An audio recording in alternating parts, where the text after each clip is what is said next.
किसान भाइयों, बायोडीजल वो डीजल है जिसे उन पेड़ों के फलों से तैयार किया जाता है जिनके फलों का इस्तेमाल आमतौर पर लोगों द्वारा नहीं किया जाता है।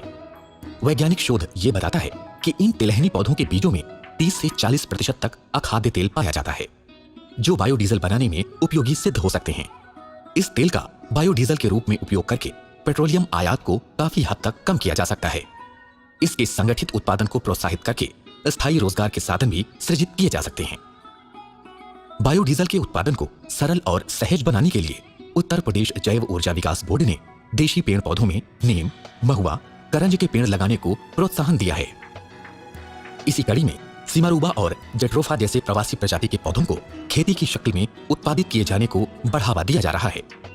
इन उपयोगी पेड़ पौधों की रोपाई को सुनिश्चित करने के लिए बोर्ड ने गांव और कस्बों की उन जमीनों को इस्तेमाल की अनुशंसा की है जो किसी भी तरह से परंपरागत कृषि कार्य के लिए उपयोगी नहीं है। जमीन के अधिक से अधिक उपयोग को सुनिश्चित करने के लिए बोर्ड द्वारा तालाब की बंधियों, नहर की पटरी, सड़क का किनारा, खेतों की मेड़ और ग्राम पंचायत की ऊसर, बंजर, परती और बीहड़ की जमीनों को लक्षित किया गया है। इस प्रकार बायोडीजल की खेती के लिए भूमि की आपूर्ति और इस क्षेत्र में अपार संभावनाओं से इनकार नहीं किया जा सकता। बायोडीजल की खेती करने के लिए किसान को किसी प्रकार की आर्थिक परेशानी न हो सके, इसके लिए राज्य सरकार द्वारा वित्तीय सहायता का विकल्प दिया गया है। बायोडीजल की खेती को आसान बनाने के लिए मनरेगा कन्वर्जेंस का विकल्प भी उपलब्ध है। इस विकल्प के तहत जीवन ज्योति परियोजना के माध्यम से बायोडीजल उत्पादन को प्रोत्साहित करने के लिए पौधरोपण की सुविधा को कार्य योजना में शामिल किया गया है। अब जैसे उदाहरण के तौर पे बुंदेलखंड में हम नीम, महुआ, करंजा, सिमारूबा, जेट्रोफा इसका कल्टीवेशन कर या ऑलरेडी जो पहले से पौधे लगे हुए हैं नीम, महुआ के, उनके बीज का संग्रहण कर उससे बायोडीजल उत्पादन की कार्य योजना है। बायोडीजल की खेती में नीम, महुआ और करंज के पेड़ों का पौधरोपण अपना विशेष महत्व रखते हैं, इसलिए इनके वृक्षारोपण कार्य को किसानों में अधिक से अधिक प्रोत्साहित किया जा रहा है। इनके पौधरोपण के कार्य से जहां 100 वर्षों तक औद्योगिक लाभ अर्जित किया जा सकेगा, वहीं पर्यावरण को सापेक्ष बनाने में मदद हो सकेगी।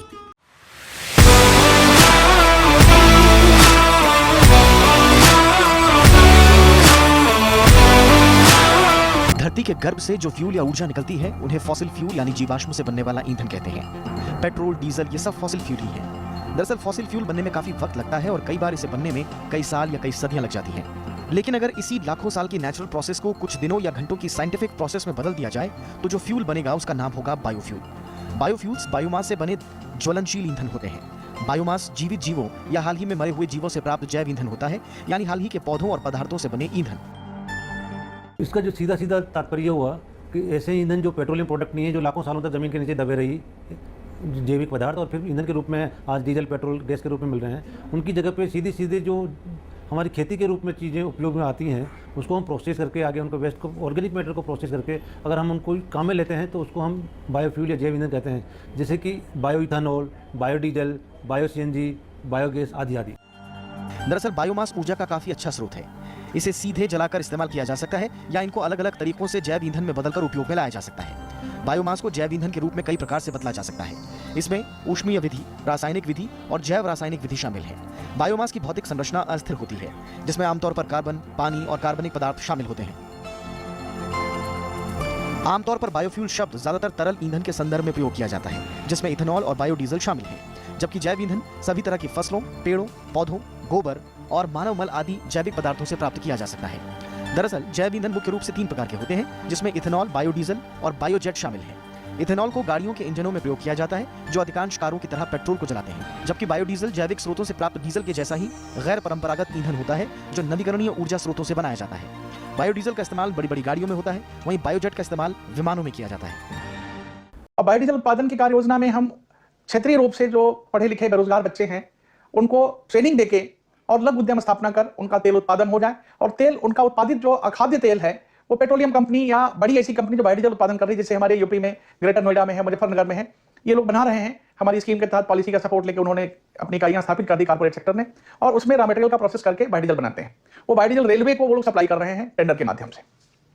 तो अब एक ऐसा प्रयास जिसमें किसान जुड़ा है बुंदेलखंड का, ऐसा ग्रामीण जिसके पास खेती बाड़ी नहीं है, उसने निबोली इकट्ठा करी, महुआ का बीज इकट्ठा किया। गांव के बेरोजगार बच्चे जिसने अपने उद्यम स्थापित कर लिया तेल निकालने का, वहां पे उसने अपना बीज बेच दिया, उसकी कीमत मिल गई। बीज से तेल निकालने का काम उस उद्यमी ने किया, और तेल बनने के बाद कंपनी को उसने अवगत करा दिया, कंपनी का टैंकर आके तेल ले गया। किस तरीके से बायोडीजल की परियोजना है? देखिए, जो ईंधन हमारे वेजिटेबल प्रोडक्ट से बनाया जाए, यानी प्लांट से निकले, पौधों से निकले, वो बायोफ्यूल है। वो जो है, प्लांट्स को हम कहते हैं बोटेनिकल प्रोडक्ट्स। इनमें लाइफ है, इनके सीड होते हैं, इनके सीड से जो निकलता है उसको हम वेजिटेबल ऑयल या बायोफ्यूल कहते हैं। जैसे कि पेट्रोल में एथेनॉल ऐड होता है, उसके लिए शुगर केन मोलासिस से बना सकते हैं। हमारे यहाँ शुगर केन क्रॉप होती है, हर साल सवा साल में नई क्रॉप आती है। डीजल के लिए हम जेट्रोफा या इस तरह के कुछ प्लांट्स हैं, उनके सीड से ऑयल निकालते हैं, तो ये हर साल बन सकते हैं। तो हमारे देश के लिए ये काफ़ी उपयोगी है, क्योंकि हमारे देश में मिनरल ऑयल यानी क्रूड ऑयल और उनके डिराइव प्रोडक्ट्स कम है, हमें इंपोर्ट ज़्यादा करना पड़ता है। बेतरतीब तरह से फैला रहता है। असल में इन सड़ने वाले कूड़े कचरे को तकनीकी तरीके से उपयोगी ईंधन में बदलना ही जैव ऊर्जा कहलाता है। हमारे रोजमर्रा के इस्तेमाल में पेट्रोलियम ईंधनों का उपयोग अधिक मात्रा में किया जाता है। भारत अपनी जरूरत का लगभग 30% ही पेट्रोल और डीजल उत्पादित कर पाता है, जबकि 70% के आसपास पेट्रोल और डीजल उसे आयात करना पड़ता है। उत्तर प्रदेश राज्य जैव ऊर्जा विकास बोर्ड का उद्देश्य प्रदेश में जैव ऊर्जा का उत्पादन बढ़ाकर देश में पेट्रोलियम ईंधन की खपत को कम करना है। इसके साथ ही जैव ऊर्जा को बढ़ावा देकर राज्य में पड़ी हुई अनुपयुक्त बंजर और पठारी भूमि पर हरित पट्टी विकसित करना लक्षित है।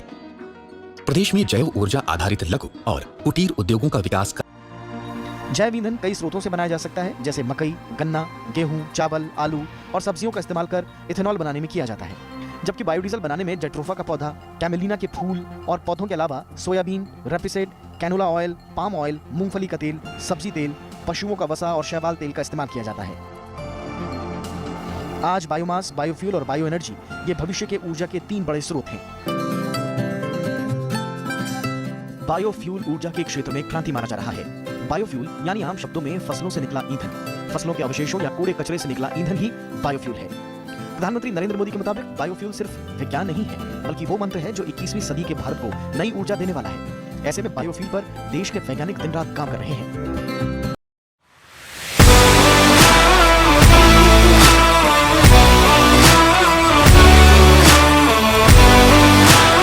जैव ऊर्जा के लक्ष्य को पूरा करने के लिए राज्य जैव ऊर्जा विकास बोर्ड ने जो कार्यक्रम निर्धारित किए हैं, उनमें से प्रमुख हैं बायोगैस, बायोडीजल, बायोएथेनॉल उत्पादन, प्रोड्यूसर गैस उत्पादन, सगंध और औषधीय पौधों की खेती का कार्यक्रम, सुपर फूड उत्पादन, जलवायु अनुकूलन विकास कार्यक्रमों का संचालन और जनमानस को निरोग रखते हुए स्थानीय स्तर पर असंख्य रोजगार के अवसरों का सृजन करना बोर्ड के मुख्य एजेंडे में शामिल। मुख्यतः 2 प्रकार के हैं, एक जो पेट्रोल में मिक्स होता है और दूसरा जो डीजल में मिक्स होता है। तो क्योंकि इनकी अलग अलग कैरेक्टरिस्टिक्स है, पेट्रोल से मिलती जुलती कैरेक्टरिस्टिक है एथेनॉल की, अल्कोहल की, इथाइल अल्कोहल की, और डीजल से मिलती जुलती कैरेक्टरिस्टिक है, डीजल और केरोसिन से मिलती जुलती कैरेक्टरिस्टिक है जेट्रोफा या इसकी तरह के प्लांट्स के सीड ऑयल की। तो ये 2 प्रकार के हैं, और हमारे जो 2 मुख्य जो हमारे फ्यूल हैं, पेट्रोल और डीजल या केरोसिन या एविएशन टर्बाइन फ्यूल केरोसिन ही होता है, उनसे मिक्स करने के लिए जेट्रोफा बेस्ड होता है और पेट्रोल से मिक्स करने के लिए एथेनॉल या अल्कोहल होता है। एक तो जो इथेनॉल की जगह बायो इथेनॉल, जो कि पेट्रोल के रूप में हम काम में ले सकते हैं। तो जो मोलासेस, शुगर बीट्स, इस तरह की क्रॉप्स हैं, और जब शुगर इंडस्ट्रीज में शुगर केन प्रोसेस हो जाता है तो जो मोलासेस बच रहा है उसको फर्मेंटेशन के द्वारा हम बायो इथेनॉल बना सकते हैं। जो नॉन एडिबल ऑयल सीड्स हैं, जैसे कि जेट्रोफा, करंज, महुआ और इस तरह की जो खाने के काम में नहीं आते हैं तेल, ऐसे जो तेल हैं उनको हम ट्रांस एस्टेरिफिकेशन करके उनसे हम बायोडीजल बना सकते हैं, जो डीजल के रूप में हम काम में ले सकते हैं। दूसरी ओर खाद्य और कृषि संगठन यानी FAO ने बायोमास के स्रोत के आधार पर बायोफ्यूल को 3 श्रेणियों में बांटा है। इनमें पहला है वुड फ्यूल, इसमें पेड़ों से प्राप्त बायोफ्यूल आता है, यानी ऊर्जा युक्त जंगली और दूसरे पेड़। दूसरा है एग्रोफ्यूल, इसमें ऊर्जा युक्त फसलें आती हैं, और तीसरा है म्यूनिसिपल बाय प्रोडक्ट, जिसमें किचन और गटर का कचरा वगैरह आता है। खाने योग्य पदार्थ तो हम खाने के काम में लेते हैं। भारत में प्रायोरिटी है कि जो फूड प्रोसेसिंग का सामान है या फूड का सामान है उसको पहले प्रायोरिटी फूड को देते हैं, और जो जैसी ज़मीन है, बंजर ज़मीन है जहाँ पे कि फूड प्रोडक्शन नहीं हो सकता, वहाँ पर हम ऐसे तेलीय पदार्थों का उपयोग कर सकते हैं, उनको ग्रो कर सकते हैं, और वहाँ पे जो इस तरह के ऑयल सीड्स निकल रहे हैं उसका तेल निकाल कर या तो वो दवाइयों के काम में आता है या साबुन बनाने के काम में आता है, और उनके अलावा जो एडिशन मिलता है तो हम उसको ट्रांस एस्टेरिफिकेशन करके बायोडीजल बनाते हैं। दुनिया के कई देशों में बायोफ्यूल के वर्गीकरण को काफी अहमियत दी जा रही है। माना जा रहा है कि इसे बायोफ्यूल के अविकसित बाजार में संरचनात्मक नवाचार और जैव ईंधन के भविष्य के व्यावसायीकरण में काफी मदद मिलेगी। प्रकृति में उपलब्ध सभी चीजें उपयोगी हैं। इनका रचनात्मक इस्तेमाल हमारी इच्छा शक्ति पर निर्भर करता है। आज बेकार पड़े घास फूस और जैविक अपशिष्टों से प्रोड्यूसर गैस का उत्पादन उसी इच्छा शक्ति का परिणाम है। आपके सामने दिखने वाला ये संयंत्र एक प्रोड्यूसर गैस इकाई है। इसमें धान की भूसी और बेकार पड़ी लकड़ियों से बायो ईंधन का उत्पादन किया जाता है। इस गैसीफायर में तैयार जैव ईंधन सस्ता होने के साथ अनेक प्रकार से लाभकारी होता है। ये बायोमास गैसीफायर है। इसमें हम लोग धान की भूसी या लकड़ी या कोई भी एग्रो वेस्ट को हम गैस में कन्वर्ट करते हैं। ये गैसियस फ्यूल होता है, एक तरह का फ्यूल, अल्टरनेटिव फ्यूल होता है। इस गैस को हम लोग जनरेटर में फीड करते हैं, जिससे डीजल की जो खपत है 70 से 80% तक की उसकी खपत कम हो जाती है। और 1 लीटर डीजल जिसका दाम 60 रुपया है, उसको बचाने के लिए भूसी या लकड़ी की आवश्यकता होती है। जो गैसीफायर जो टेक्नोलॉजी है बहुत पुरानी टेक्नोलॉजी है, सेकंड वर्ल्ड वॉर की टेक्नोलॉजी है। जिस समय फ्यूल की क्राइसिस हुई थी उस समय जर्मनी में इसका डेवलपमेंट हुआ था, मगर सेकंड वर्ल्ड वॉर के बाद में फ्यूल की क्राइसिस खत्म हो गई थी, तो ये टेक्नोलॉजी भी अब्सोल्यूट हो गई थी, इसका कोई चलन नहीं था। तो पढ़ते पढ़ते ये चीज़ आया हमारे प्रोजेक्ट दिमाग में इसके बारे में। तो हमको अच्छा लगा, हमको लगा कि आज नहीं तो कल ऐसा है कि इसका रिक्वायरमेंट होगा। तो हम लोग ने इस पर स्टडी करना चालू किया और अपना डेवलपमेंट चालू किया। और जिस समय हम इसको किए थे उस समय किसी को इसके बारे में जानकारी नहीं थी। उस समय इसका डिमांड भी नहीं था, क्योंकि डीजल की खपत बहुत कम थी, फ्यूल की खपत बहुत कम थी। मगर ये था कि हमको कुछ ऐसा काम करना है जो अलग हट करके हो, कुछ नया हो। तो इसको हमने इस पर डेवलप किया, इसको बनाया और इसको मार्केट भी किया। ये जो सिस्टम जो हमने बनाया है, इसको हम इंडस्ट्रीज़ में देते हैं जहाँ पे बिजली कम है या इंटरप्टेड आती है जाती है, जहाँ पे बिजली की क्वालिटी अच्छी नहीं है या बिजली का दर ज़्यादा है जहाँ पे ज़्यादा है। इसको हमने इंडस्ट्रीज़ में दिया है, जैसे राइस मिल में दिया है, क्योंकि वहाँ पे धान की भूसी फ्री ऑफ कॉस्ट है, तो उनका जो वेस्ट है वो इसका इस्तेमाल हो जाता है। कई जगह राइस मिल जो है चल नहीं पा रहे थे, क्योंकि उनके भूसी रखने का जगह नहीं था। इसको लगाने से ये हुआ उनको बिजली फ्री में मिल गई, और फिर आपका जो वेस्ट है वो भी इसका यूज़ हो गया।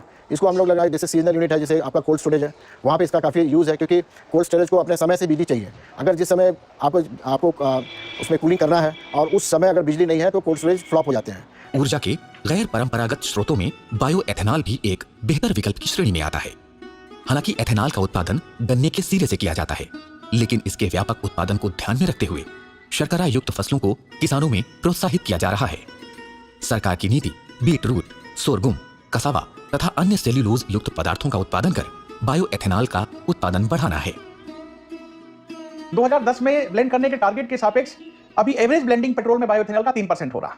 गौर करिए, ये 10% हम ब्लेंड कर दें, अब तो नए इंजन जो इसके यूरो 6 वाले आए हैं उसमें 20% तक ब्लेंडेड पेट्रोल चलाया जा सकता। तो मेरा अपना मानना है कि हम कितनी बड़ी इकोनॉमी को हम स्ट्रेंथन करेंगे पेट्रोलियम इंपोर्ट को सब्स्टिट्यूट करके।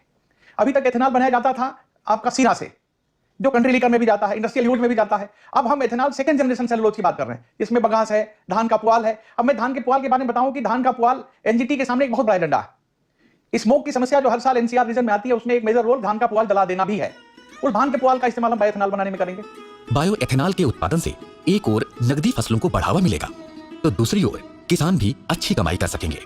इसके अलावा गैर परंपरागत ऊर्जा की आपूर्ति में बढ़ोतरी के साथ पर्यावरण संरक्षण को भी लाभ मिल सकेगा।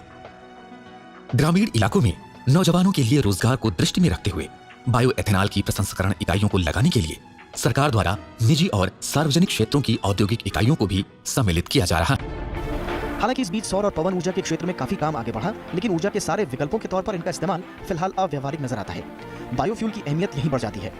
फिलहाल दुनिया के कई देशों में माइक्रो एल्गी की खेती को बायोफ्यूल का एक स्थायी और सुरक्षित स्रोत माना जा रहा है। बड़े माइक्रो एल्गी फार्म्स में सूर्य की किरणें और कार्बन डाइऑक्साइड मिलकर बायो इथेनॉल बनाते हैं, और इस तरह ये खेती साफ और जैविक भविष्य की गारंटी दे सकती है।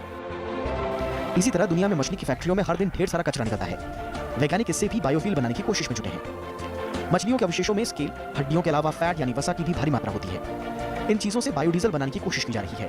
ब्राजील, होंडुरास और वियतनाम जैसे कई देश कई सालों से ऐसे प्रयोग कर भी रहे हैं, और इस तकनीक को सस्ता बनाने पर भी काम किया जाना है। ऊर्जा के रूप में जो बहुत महत्वपूर्ण है कि आने वाले सालों में पेट्रोलियम पदार्थ महंगे होने वाले हैं। आज की तारीख में भी हम 82% से अधिक क्रूड पेट्रोलियम विदेश से इंपोर्ट करते हैं, और हमारी लगभग 8 लाख करोड़ प्रति वर्ष लगभग हमको पेट्रोलियम इंपोर्ट करने में खर्च हो जाता है। तो उसको अगर बचाना है, देश की एनर्जी सिक्योरिटी को आपको अगर ध्यान में रखते हुए हम जब तक देशी उत्पाद हम नहीं बढ़ाएंगे, तो ये स्ट्रेटेजिकली हमको खतरा होगा कि कभी ये सब मौसम समय में आ सकता है कि विदेशी लोग हमको पेट्रोलियम क्रूड देना बंद कर दें, या कॉस्ट बहुत बढ़ जाए, हमारे पास बैलेंस ऑफ पेमेंट की गड़बड़ हो जाए, तो हम क्या करेंगे। उस स्थिति में ये बहुत ज़रूरी है कि हमारे पास हमारे देशी संसाधन उपलब्ध हों और जिसका हम उपयोग कर सकें, जो कि हमारी गाड़ी को आगे चला सके। इसी तरह सूरजमुखी के पौधे से औद्योगिक स्तर पर खाद्य तेल, लुब्रिकेंट्स और बायोडीजल बनाया जा रहा है। अकेले जर्मनी में ही 4 लाख हेक्टेयर के क्षेत्र में सूरजमुखी की खेती हो रही है। 19वीं सदी में रेपसीड के तेल का इस्तेमाल इंजन में चिकनाई पैदा करने वाले लुब्रिकेंट के रूप में हुआ। रेपसीड यानी सफेद सरसों का इस्तेमाल मनुष्य सदियों से कर रहा है। मध्यकाल से ही ये दिया जलाने के लिए तेल का भी स्रोत रहा है। अब इससे बायोफ्यूल बनाने की कोशिशें भी हो रही हैं। इसके अलावा हमारी धरती पर ही बायोफ्यूल के असंख्य स्रोत मौजूद हैं, जिन पर लगातार काम चल रहा है। इनका इस्तेमाल न सिर्फ ईंधन के लिए बल्कि खाना बनाने से लेकर औद्योगिक इकाइयों में हीटिंग से लेकर दूसरे कामों में भी हो सकता है। इसके अलावा मोटर लुब्रिकेंट्स, पेंट रिमूवल और गोंद के रूप में भी बायोफ्यूल का इस्तेमाल हो सकता है। भारत में जैव ईंधन सामरिक महत्व रखता है, क्योंकि यह भारत में मेक इन इंडिया, कौशल विकास और स्वच्छ भारत अभियान जैसी चल रही पहलों के साथ अच्छी तरह से कार्य करता है। ये आयात में कमी, किसानों की आमदनी में वृद्धि, रोजगार जैसे अवसर भी प्रदान करता है। देश में जैव ईंधनों को बढ़ावा देने के लिए सरकार ने जैव ईंधन पर राष्ट्रीय नीति 2018 के तहत कई महत्वपूर्ण पहल की है। जैव ईंधनों को इस नीति के तहत 3 श्रेणियों में बांटा गया है। इसमें पहला है आधारभूत जैव ईंधन यानी पहली पीढ़ी, इसमें जैव एथेनॉल और जैव डीजल को रखा गया है। जबकि दूसरी पीढ़ी यानी विकसित जैव ईंधन है, जिसमें इथेनॉल, नगर पालिका के ठोस कचरे से लेकर ड्रॉप इन ईंधन को रखा गया है। वहीं तीसरी पीढ़ी के जैव ईंधन में जैव सीएनजी आदि को श्रेणीबद्ध किया गया है, जिससे कि प्रत्येक श्रेणी में उचित वित्तीय और आर्थिक प्रोत्साहन को बढ़ाया जा सके। इसके अलावा इस नीति के तहत गन्ने का रस, चीनी वाली वस्तुएं जैसे चुकंदर, स्वीट, सोरगम, स्टार्च वाली वस्तुओं के उपभोग के लिए बेकार अनाज के इस्तेमाल की अनुमति देकर इथेनॉल उत्पादन के लिए कच्चे माल का दायरा बढ़ाया गया है।